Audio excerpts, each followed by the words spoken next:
নিবারণ মাদার দোকানের সামনে।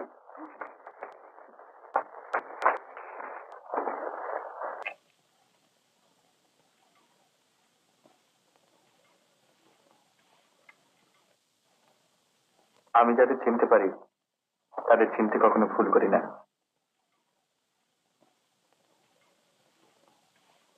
আপনার ডায়েরিটা কাল ফেলে এসেছিলেন সমাচার অফিসে। আমি ভাবছিলাম আপনাকে হোটেলে গিয়ে পৌঁছে দিয়ে আসি। থাক, আর ধন্যবাদ দেবার দরকার হবে না। এই ডায়েরিটা আমার খুব দরকারি। বাহ, দরকারি জিনিস অথচ যেখানে সেখানে ফেলে আসেন, মনেও থাকে না। এমনি দিশেহারা। সত্যি দিশেহারা।